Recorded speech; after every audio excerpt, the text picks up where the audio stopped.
नमस्कार दोस्तों, MPN academy में आप सभी का हार्दिक अभिनंदन है। तो कैसे हैं आप सब? कैसा रहा 67वीं यूपीएससी प्रीलिम्स एग्जाम? दोस्तों आइए इस वीडियो में रिव्यू करते हैं हमारे MPN academy current affairs PDF को। दोस्तों हमेशा की तरह इस बार भी MPN academy current affairs PDF का परफॉर्मेंस ज़बरदस्त रहा है। कुल 33 प्रश्न 67वीं यूपीएससी प्रीलिम्स एग्जाम जो 30 सितंबर को हुआ है को टैली हुआ है। टोटल प्रश्न आए थे करंट अफेयर से 39, तो टैली का परसेंटेज है ऑलमोस्ट 85%। आइए सभी प्रश्नों को एक एक करके देखते हैं और ये कहाँ से टैली हुआ है। दोस्तों यदि आप 68वीं यूपीएससी प्रीलिम्स का एग्जाम देने वाले हैं तो इस वीडियो को बिल्कुल भी मिस नहीं कीजिए। आपको पता चलेगा कि करंट अफेयर्स में किस प्रकार से प्रश्न आते हैं और आप एमपीएन एकेडमी पीडीएफ का कैसे इस्तेमाल कर सकते हैं करंट अफेयर सेक्शन को क्रैक करने में। प्रश्नों की श्रृंखला को शुरू करते हैं। एक तरफ आपको मिलेगा ओरिजिनल क्वेश्चन जो कि एग्जाम में आए थे और दूसरे तरफ मिलेगा आपको एमपीएन एकेडमी पीडीएफ में कहाँ से टैली हुआ है, पूरी डिटेल दी जाएगी। चलिए पहला प्रश्न है, जुलाई 2022 में चुनाव प्रचार के दौरान किस देश के पूर्व प्रधानमंत्री शिंजो आबे की गोली मारकर हत्या कर दी गई? इंग्लिश में भी क्वेश्चन दिया गया है। ये टैली हुआ है दोस्तों वीकली करंट एमसीक्यूज 8 से लेकर 15 जुलाई 2022। क्वेश्चन नंबर 19 प्रश्न था, जापान के पूर्व प्रधानमंत्री शिंजो आबे। तो यहाँ देश का नाम पूछा गया है, जापान का, गोली मारकर हत्या कर दी गई थी। दूसरा प्रश्न, संयुक्त राष्ट्र महासभा ने बहुभाषावाद पर एक भारतीय प्रायोजित प्रस्ताव को अपनाया है। इसमें पहली बार किस भाषा का उल्लेख हुआ है? तो मल्टीलिंगुअलिज्म पर क्वेश्चन है। देखिए मंथली करंट अफेयर्स जून 2022 इंटरनेशनल में पॉइंट नंबर 5, संयुक्त राष्ट्र महासभा यूएनजीए ने एक उल्लेखनीय पहल करते हुए बहुभाषावाद पर भारत द्वारा पेश प्रस्ताव को पारित किया है और हिंदी भाषा को पहली बार इसमें शामिल किया गया है। तो सही जवाब होगा हिंदी। अगला प्रश्न, भारत ने फरवरी 2022 में युद्ध प्रभावित यूक्रेन से भारतीयों को लाने के लिए किस मिशन के तहत लोगों को निकाला? टैली कहाँ से हुआ है? वीकली करंट अफेयर्स एमसीक्यूज 22 से 28 फरवरी 2022 में। चौथा प्रश्न था, युद्धग्रस्त यूक्रेन से भारतीयों की वापसी के लिए भारत सरकार ने किस अभियान को लॉन्च किया है? ऑपरेशन गंगा। हूबहू क्वेश्चन मैच कर गया है। नेक्स्ट क्वेश्चन, 2023 में G20 शिखर सम्मेलन की मेजबानी के लिए किस भारतीय राज्य या केंद्र शासित प्रदेश को चुना गया है?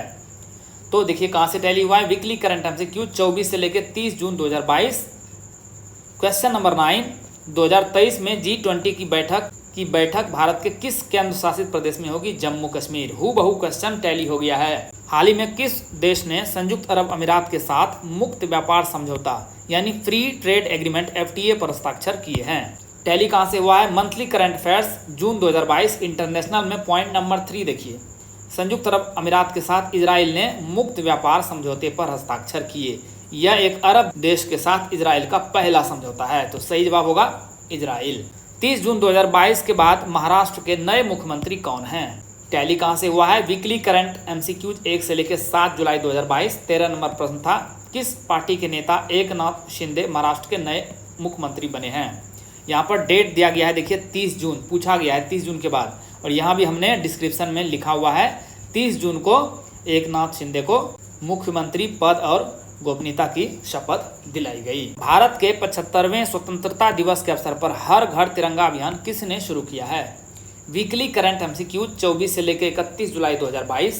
क्वेश्चन नंबर 2 प्रश्न था, भारत का ध्वज संहिता कब लागू किया गया था? डिस्क्रिप्शन बॉक्स में देखेंगे तो यहाँ पर मेंशन किया गया है, भारत का राष्ट्रीय ध्वज अब रात और दिन कभी भी फहराया जा सकता है। यह केंद्र के हर घर तिरंगा अभियान को गति देगा। तो केंद्र यानी कि केंद्र सरकार यानी सेंट्रल गवर्नमेंट इसका सही जवाब होगा। नेक्स्ट क्वेश्चन देखिए, कौन सा राज्य केंद्र की नई शिक्षा नीति शुरू करने वाला देश का पहला राज्य बन गया है? कहाँ से टैली हुआ है? वीकली करंट एमसीक्यूज 8 से लेकर 15 जुलाई 2022। क्वेश्चन नंबर 15 देखिए, डायरेक्ट क्वेश्चन हूबहू क्वेश्चन आ गया है। केंद्र की नई शिक्षा नीति NEP 2020 को लागू करने की प्रक्रिया शुरू करने वाला देश का पहला राज्य कौन बना है? तो उत्तराखंड बना है। नेक्स्ट क्वेश्चन देखिए, खबरों में नजर आने वाली इला वेनिल वलारिवन, श्रेया अग्रवाल और रमिता किस खेल से जुड़ी हैं? वीकली करंट एमसीक्यूज 1 से लेकर 7 जून 2022। 10वां नंबर प्रश्न था, बाकू में आयोजित ISSF शूटिंग वर्ल्ड कप में 10 metre air rifle team event में भारत को कौन सा पदक मिला है? डिस्क्रिप्शन बॉक्स देखिए, सारे नाम आपको मिल जाएंगे। भारतीय निशानेबाज एला वेनिल, वलारिवन, श्रेया अग्रवाल और रमिता, देखिए तीनों का नाम यहाँ पर जिक्र किया गया है। किस खेल से संबंधित है? निशानेबाज हैं, यानी शूटिंग। वर्ल्ड कप था तो शूटिंग सही जवाब होगा। नेक्स्ट क्वेश्चन, हाल ही में अल्पसंख्यक मामलों के मंत्रालय का प्रभार किसे सौंपा गया है? मिनिस्ट्री ऑफ माइनॉरिटी अफेयर्स से संबंधित प्रश्न है। तो मंथली करंट अफेयर्स जुलाई 2022 नेशनल में पॉइंट नंबर 7 देखिए आप। बीजेपी नेता मुख्तार अब्बास नकवी ने केंद्रीय अल्पसंख्यक कार्य मंत्री पद से इस्तीफा दे दिया। महिला एवं बाल विकास मंत्री ईरानी को अल्पसंख्यक कार्य मंत्रालय का अतिरिक्त प्रभार सौंपा गया। तो स्मृति ईरानी सही जवाब होगा। प्रश्न नंबर 11, भारत के 15वें राष्ट्रपति चुनाव में संयुक्त प्रगतिशील गठबंधन यानी यूपीए के उम्मीदवार कौन थे? वीकली करंट एमसीक्यू 16 से लेकर 23 जुलाई 2022। 19वां नंबर प्रश्न था, राष्ट्रपति चुनाव में श्रीमती द्रौपदी मुर्मू को कुल मतों के लगभग कितने प्रतिशत वोट मिले? डिस्क्रिप्शन बॉक्स में देखेंगे तो यहाँ पर विपक्ष के उम्मीदवार का नाम है यशवंत सिन्हा, और यहाँ एनडीए के उम्मीदवार की भी जिक्र की गई है जो कि मुर्मू है। तो मुर्मू हो गई एनडीए की उम्मीदवार, तो बचे कौन? यशवंत सिन्हा जो कि यूपीए के उम्मीदवार थे। सही जवाब होगा यशवंत सिन्हा। किसने अपने उपन्यास टॉम्ब ऑफ सैंड यानी रेत समाधि के लिए अंतर्राष्ट्रीय बुकर पुरस्कार प्राप्त किया है? वीकली करंट एमसीक्यू 24 से लेकर 31 मई 2022। प्रश्न नंबर 12 था, किस लेखिका को अनुवादित हिंदी उपन्यास टॉम्ब ऑफ सैंड के लिए अंतर्राष्ट्रीय बुकर पुरस्कार मिला है? हूबहू प्रश्न है, गीतांजलि श्री सही जवाब होगा। T20 अंतर्राष्ट्रीय में 3000 रन पार करने वाले पहले खिलाड़ी कौन बने हैं? वीकली करंट एमसीक्यू 8 से लेकर 15 मार्च 2021।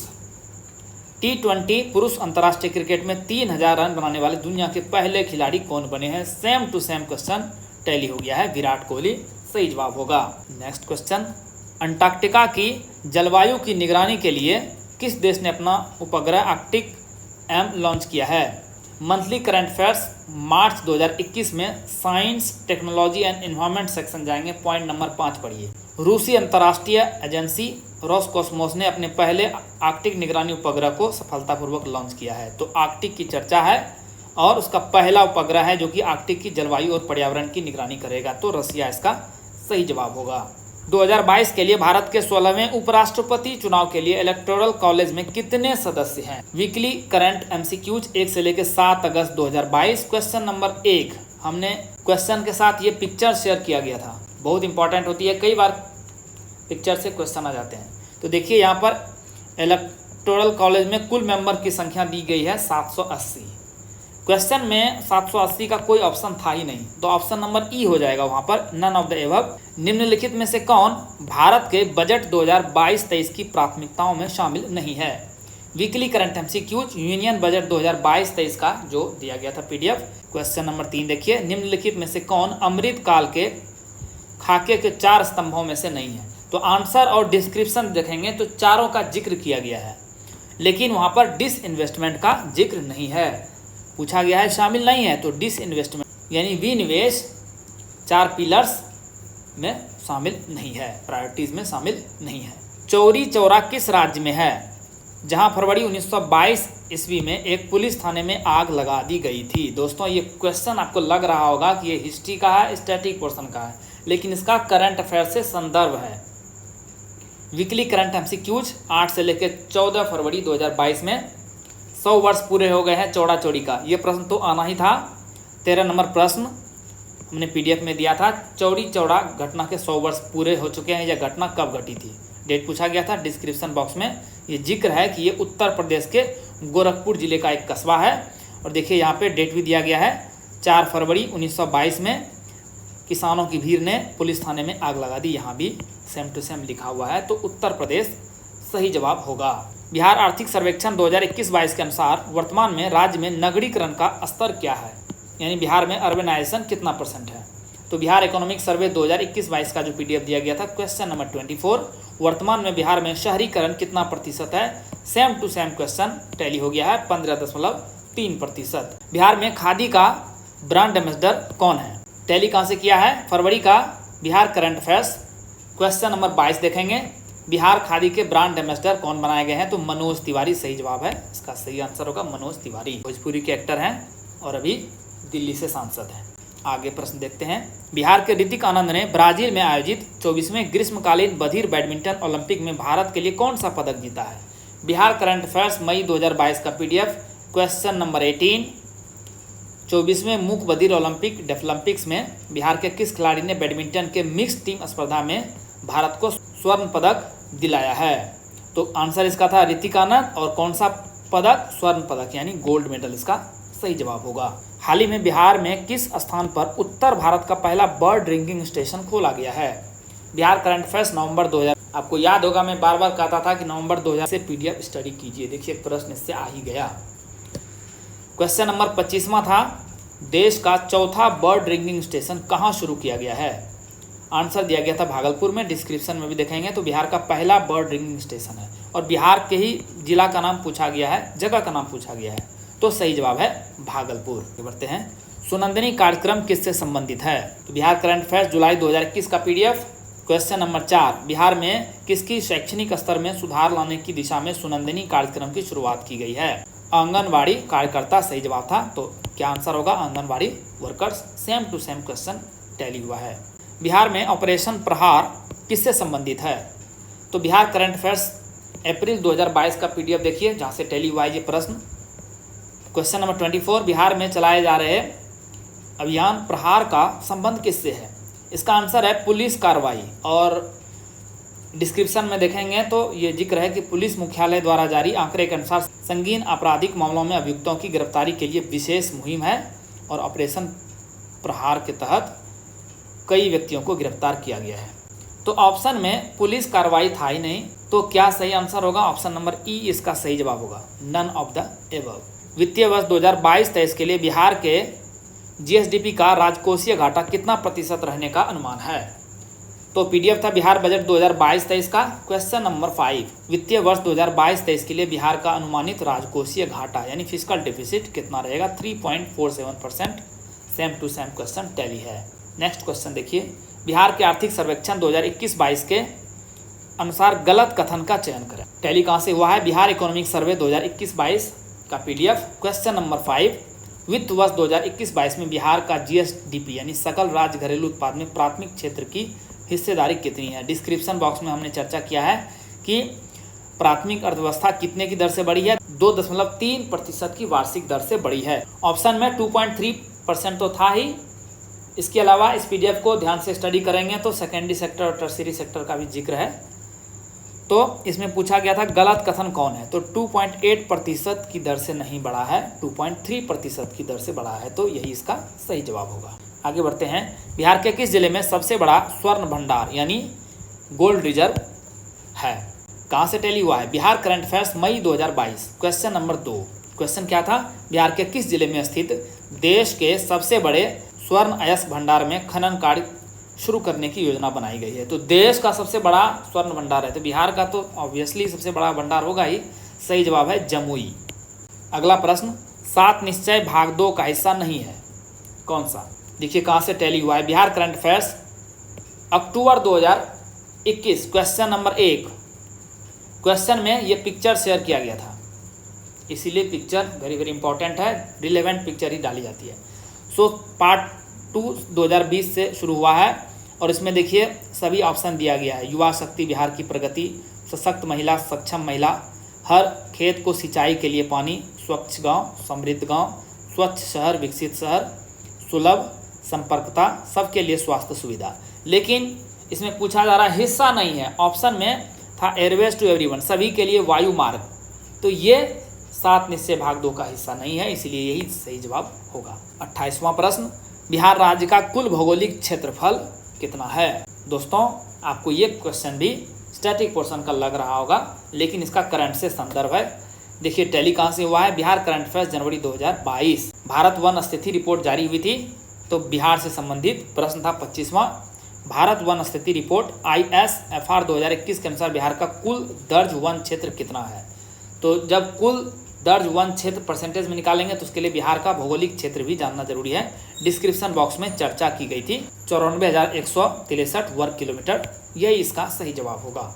अगला प्रश्न, भारतीय राष्ट्रीय कांग्रेस ने किस अधिवेशन में पूर्ण स्वतंत्रता प्रस्ताव पारित किया? यानी कंप्लीट इंडिपेंडेंस रिजोल्यूशन टैली कहाँ से हुआ है? बिहार करंट अफेयर्स फरवरी 2022।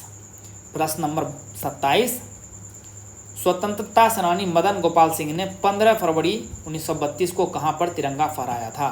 इसमें डिस्क्रिप्शन बॉक्स में जिक्र है। वर्ष 1929 में कांग्रेस के लाहौर अधिवेशन में पूर्ण स्वराज की मांग की गई थी। तो दोस्तों लग रहा है ये स्टैटिक पोर्शन का क्वेश्चन है, लेकिन करंट से संदर्भ है। सही जवाब हो जाएगा 1929 लाहौर, 1929 लाहौर में। आगे देखते हैं, बिहार का शोक किसे कहा जाता है? यहाँ कोसी नदी लिख दिया गया है। सही जवाब इसका कोसी नदी ही होगा। कहाँ से टैली हुआ है ये? बिहार करंट अफेयर्स जून 2021, चलते चलते सेक्शन पेज 3.1 देखिए। यहाँ पर क्या है पॉइंट में? बहुउद्देशीय यानी मल्टीपर्पज डगमारा जल विद्युत परियोजना कोसी नदी पर बनाई जा रही है और यहाँ पर जिक्र किया गया है बिहार का शोक। तो सही जवाब हो जाएगा कोसी नदी। क्वेश्चन नंबर 31, ये भी स्टैटिक जैसा लग रहा है, करंट से संदर्भ है। उड़ीसा किस वर्ष बिहार से अलग हुआ था? बिहार करंट अफेयर्स अक्टूबर 2021। 19वां नंबर प्रश्न था, नवगठित बिहार राज्य के विधायी प्राधिकरण के रूप में सबसे पहले कितने सदस्यीय विधान परिषद का गठन किया गया था? इसके डिस्क्रिप्शन बॉक्स में ये जिक्र है कि 1936 में उड़ीसा भी बिहार से अलग हो गया। सही जवाब होगा 1936। सुखदेव, भगत सिंह और राजगुरु को किस तारीख को फांसी दी गई थी? ये भी स्टैटिक से संबंधित प्रश्न, लेकिन करंट से संदर्भ। कहाँ से टैली हुआ है? वीकली करंट एमसीक्यूज 16 से लेकर 23 अगस्त। इसकी पीडीएफ जारी की गई है। यूट्यूब पे वीडियो अभी नहीं आई है, लेकिन पीडीएफ इसके एग्जाम से पहले जारी कर दी गई थी। तो प्रश्न नंबर दूसरा था, किस अंतर्राष्ट्रीय हवाई अड्डे का नाम शहीद आजम भगत सिंह के नाम पर रखे जाने का निर्णय लिया गया है? तो भगत सिंह के नाम पे अंतर्राष्ट्रीय हवाई अड्डे का नामकरण किया जा रहा है। तो भगत सिंह से संबंधित प्रश्न तो पूछे ही जाएंगे। डिस्क्रिप्शन बॉक्स में जिक्र था कि इनकलाब जिंदाबाद का पहली बार नारे के रूप में प्रयोग भगत सिंह ने किया था। भगत सिंह को 23 मार्च 1931 को फांसी दी गई थी। तो कब फांसी दी गई थी? भगत सिंह का जिक्र है 23 मार्च 1931। सही जवाब होगा। चलिए अब अंतिम प्रश्न, जो कि 67वीं बीपीएससी प्रीलिम्स री एग्जाम में टैली हुआ है, वो ये है, निम्नलिखित में से किसने गिद्ध संरक्षण योजना शुरू की है? यानी वल्चर कंजर्वेशन प्लान। कहाँ से टैली हुआ है? बिहार करंट अफेयर्स जुलाई 2021, चलते चलते section page number 4 point number 4। देखिए क्या लिखा हुआ है यहाँ पे, पर्यावरण बचाने के लिए बिहार में गिद्धों के संवर्धन यानी संख्या बढ़ाने का फैसला लिया गया है। और यहाँ पर वाल्मीकि टाइगर रिजर्व को वल्चर सेफ जोन के लिए चिन्हित किया गया है, इसका जिक्र है। तो सही जवाब हो जाएगा वाल्मीकि टाइगर रिजर्व। तो दोस्तों इस प्रकार से 33 प्रश्न MPN academy current affairs PDF से 67वीं बीपीएससी प्रीलिम्स री एग्जाम में टैली हुआ है। दोस्तों इसमें क्या क्या इंक्लूड नहीं किया गया इस प्रश्न में? नवंबर 2020 से पहले के जो प्रश्न है उसे करंट अफेयर्स में शामिल नहीं किया गया है। 66वीं बीपीएससी प्रीलिम्स का क्वेश्चन अक्टूबर 2020 तक का आया था, तो हमने नवंबर 2020 से कंटेंट को दिया था।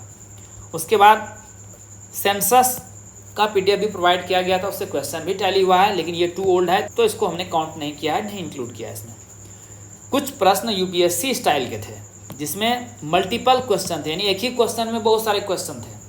तो ये डिफ़िकल्ट है कि पीडीएफ में कहाँ से टैली हुआ है, इसका रेफरेंस देना मुश्किल है। इसीलिए यूपीएससी स्टाइल वाले एमसीक्यूज को अवॉइड किया गया है, इसमें नहीं काउंट किया गया है। और दोस्तों 15% प्रश्न तो टफ रहते ही हैं सभी एग्जाम में, कितना भी मेहनत करें वो सॉल्व नहीं होगा, अनसॉल्वेबल रहता है। तो 85% यदि टैली हो जाता है तो हम अपने मकसद में कामयाब होते हैं।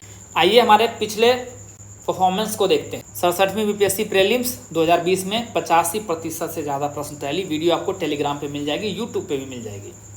Bihar SI PT 2021 86% tally. 2021 में Bihar public service commission BPSC का कोई एग्ज़ाम हुआ ही नहीं था, इसीलिए हमने बिहार एसआई का प्रीलिम्स एग्ज़ाम लिया है संदर्भ के लिए। 67वीं बीपीएससी पीटी जो कैंसिल हो गई थी पहले पेपर लीक के कारण से, उसमें भी 86% क्वेश्चन टैली हुए हैं। Bihar CDPO PT exam 2022 85% question tally हुए हैं। 67वीं बीपीएससी पीटी 2022 री एग्जाम, इसमें लगभग 85% 84.6% क्वेश्चन टैली हुए हैं। तो हमारा एवरेज 85% से एवं ही मिलेगा और यही हमारा मकसद ही होता है। तो इन्हें nutshell you can say BPSC PT current affairs means MPN academy PDFs. दोस्तों 68वीं BPSC prelims current affairs course available है आपके लिए, जिसे आप एमपीएन एकेडमी ऐप पर प्राप्त कर सकते हैं। थोड़ी झलक दिखा देता हूं इस बार क्या क्या प्रोवाइड किया जा रहा है। दोस्तों इस बार हम आपके लिए लेके आए हैं स्टैटिक का भी टेस्ट सीरीज, नाम है डायमंड स्टैटिक टेस्ट सीरीज। दोस्तों ये बीपीएससी प्रीलिम्स, एसएससी, सीजीएल और अदर एग्जाम्स के लिए हेल्पफुल है। ये भी अवेलेबल है एमपीएन एकेडमी ऐप पर। दोस्तों इससे पहले इस वीडियो को समाप्त करें, एक इम्पॉर्टेंट इन्फॉर्मेशन आपको बताए दे रहा हूँ। टेलीग्राम पर हमारा एक पब्लिक चैनल है एमपीएन एकेडमी, सर्च करेंगे तो मिल जाएगा आपको, लोगो एमपीएन का मिल जाएगा। 10,000 से ज़्यादा लोग उसमें जुड़े हुए हैं। दोस्तों वहाँ पर सभी टेस्ट सीरीज जो ऐप बेस्ड होगी उसकी रिजल्ट प्रकाशित की जाएगी, और बीपीएससी एग्जाम से संबंधित कोई भी न्यूज नोटिफिकेशन होगी तो आपको सबसे पहले मिलेगी। दोस्तों हमारे पिछले 3 साल 2020, 2021 और 2022 में जो करंट अफेयर्स एग्जाम में पूछे गए थे बीपीएससी में, और किस प्रकार से हमने यानी एमपीएन एकेडमी ने परफॉर्मेंस दी है, वो सभी की वीडियो फुल डिटेल्स के साथ मिल जाएगी। दोस्तों MPN academy YouTube channel, MPN academy Telegram page और एमपीएन एकेडमी ऐप पर जुड़ने वाले सभी सदस्यों का मैं तहे दिल से धन्यवाद करता हूं। आप सबों का साथ मिलता रहेगा, ऐसी हमें उम्मीद है, और आगे भी हम इसी प्रकार से क्वालिटी कंटेंट आपके लिए प्रस्तुत करते रहेंगे। बहुत बहुत धन्यवाद, मिलते हैं अगले वीडियो में। Thank you very much. All the best for your upcoming exam.